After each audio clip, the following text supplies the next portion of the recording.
Bonjour à tous. Bon allez, aujourd'hui on se retrouve pour trouver la solution de quand on commande des pièces sur internet pour ne pas se tromper. Et bien là je vais vous montrer qu'à coup sûr on peut commander les bonnes pièces pour sa voiture. Parce que vous connaissez le truc, hein, je vais vous montrer après.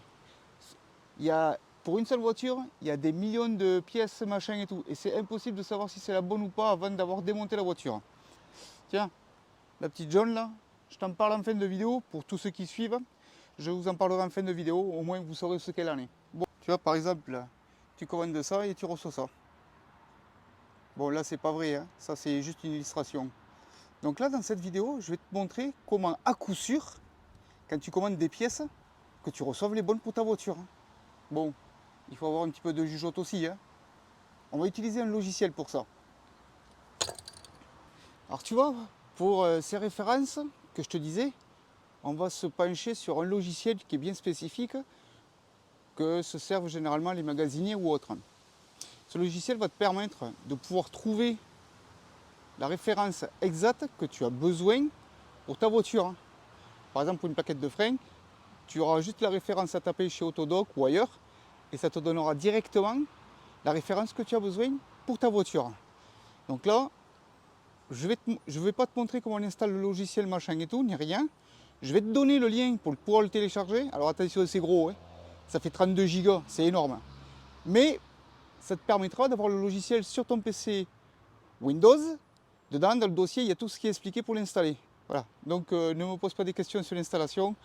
Il y a plein de tutos sur internet pour ça. Sur YouTube, tu en trouveras plein. Alors du coup, je vais te montrer comment on utilise le logiciel simplement et vite fait. Et en même temps, tu vas pouvoir voir qu'on peut trouver directement les bonnes plaquettes. Comme tu peux voir, on est sur l'ordi, on est sur Oscaro.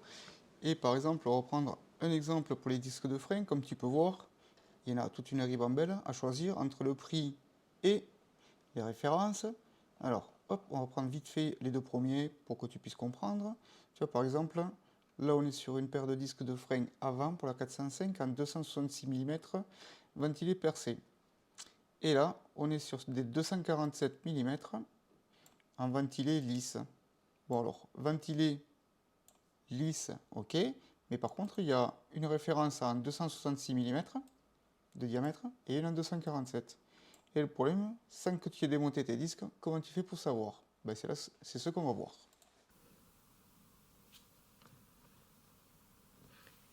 Donc là, comme tu peux voir, on est sur le logiciel TechDoc Catalogue. C'est écrit en gros ici, hein. Alors, là, ce qu'on va faire, c'est qu'on va prendre la même chose que chez Oscaro. Donc on va sélectionner la Peugeot 405, bon, que j'ai déjà enregistré ici. Mais aussi long, tu vois, tu sélectionnes les marques de ton véhicule ici. Tiens, on va prendre vite fait au hasard un Jeep. Hop, on va marquer que c'est un Cherokee par exemple, tu vois. Et ici, tu sélectionnes l'année, le modèle que tu cherches. Voilà. Donc moi j'ai préenregistré. Moi j'ai préenregistré la 405. Donc je me réfère à la 405. Une fois que tu es dessus, tu vois, tout le logiciel est en français. Donc on va aller sur les freins. Donc frein à disque, hop. Voilà. Donc là, on va sélectionner une marque comme chez Oscaro. Donc là, par exemple, tu vois, on va sélectionner disque de frein. Tac. Chez ABS, je prends une marque au hasard. Tu cliques deux fois dessus. L'essieu avant, tu sélectionnes. Tu fais suivant. Et là, ça te sort la référence avec la nomenclature. Bon, il met 2 secondes à chercher. Voilà, donc nous, tu vois, nos freins à disque, ce sont des 266 mm. Tu vois, c'est écrit là. L'épaisseur du disque 220, épaisseur, machin, tu as toutes les infos. Et tu as la référence ici. Si tu cliques sur la référence, ça te donne la référence OEM qu'on appelle pour les références constructeurs. Donc, comme tu peux voir, ici, on a d'autres correspondances de références. Donc là, ce qui nous intéresse, nous, c'est cette référence ici, là. Hop, 15 841. Donc là, tu retournes sur Oscaro. Hop, tu vas dans la barre de recherche de chez Oscaro et tu marques 15 841.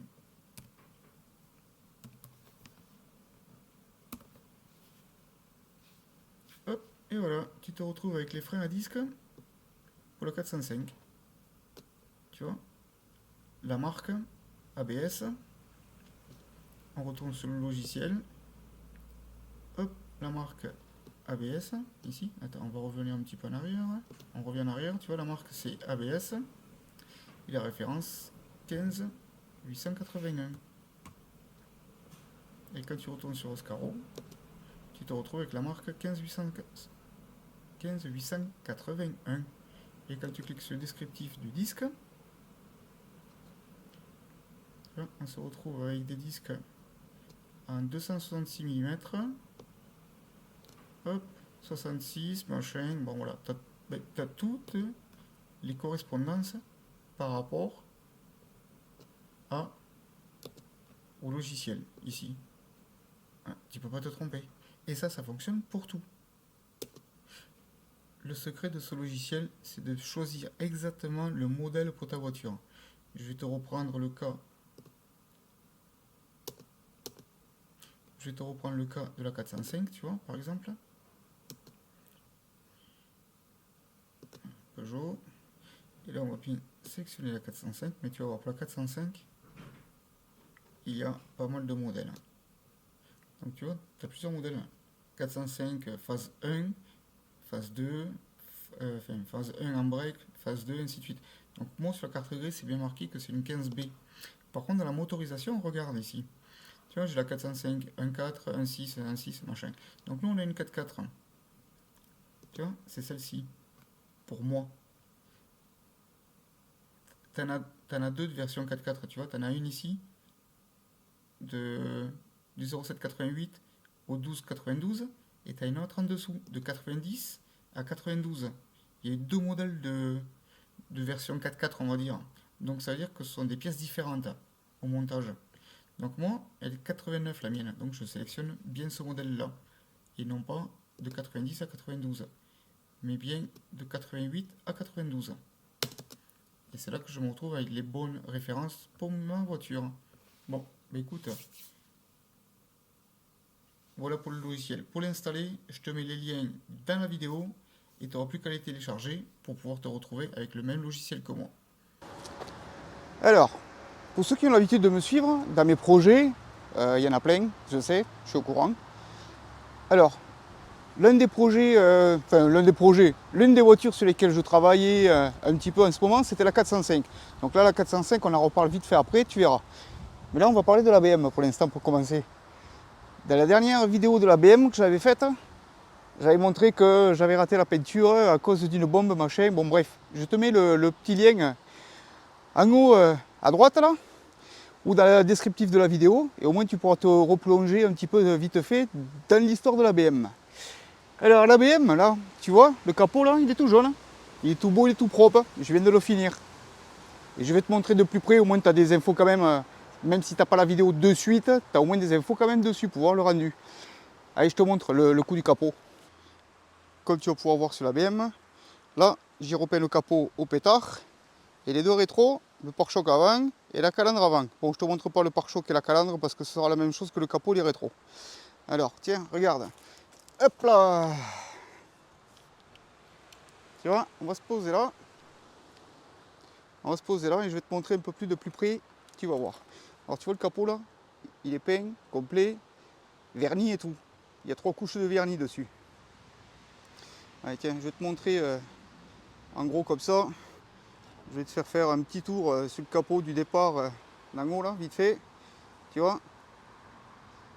Je te montre en gros, ouais. On est bien d'accord, hein.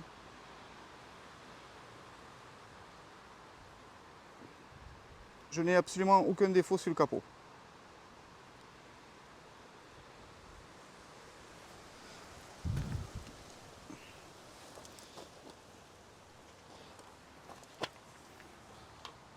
Donc là, si tu veux, le capot. Donc là, si tu veux, le capot est complètement fini, il est sec. J'ai pas filmé. Ouais, je sais, c'est idiot. J'aurais dû. Ouais. Mais ça m'a permis d'apprendre pas mal de choses.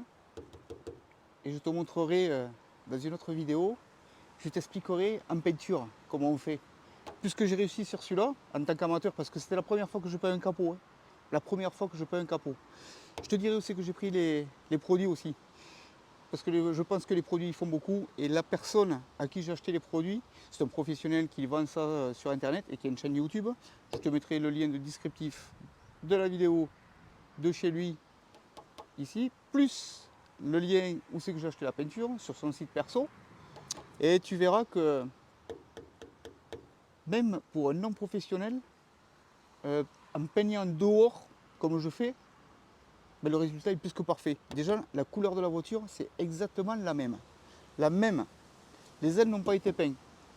Il n'y a que le capot qui a été peint. Je te montre. Tu vois, il n'y a aucune différence de teinte. Et j'ai pas passé de polish ou autre chose dessus. Hein. Il y a juste le capot qui a été peint et l'aile qui a été nettoyée. Hein. Pour te dire, hein, regarde. Hop, quand tu regardes de plus près en bas là-bas, tu vois, au niveau un petit peu de la rouille. Donc l'aile, je ne l'ai pas touchée là.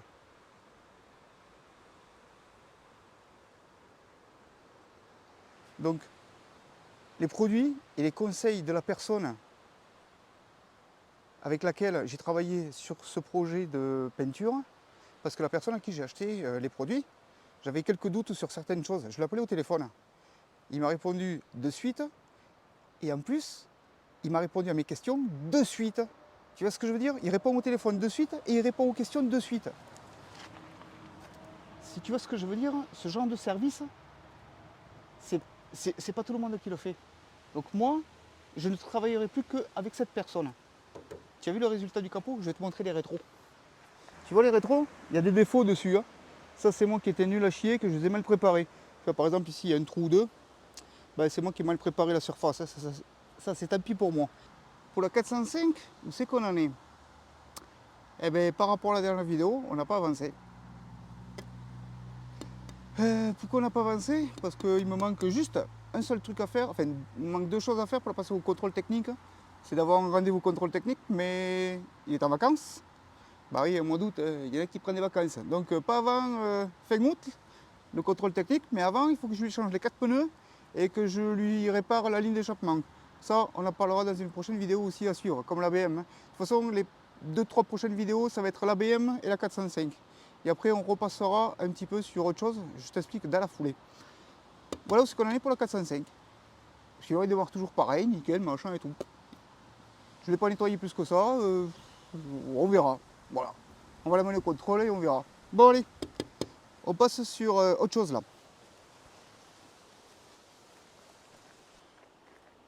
Le Toyota, ben lui c'est la prochaine étape.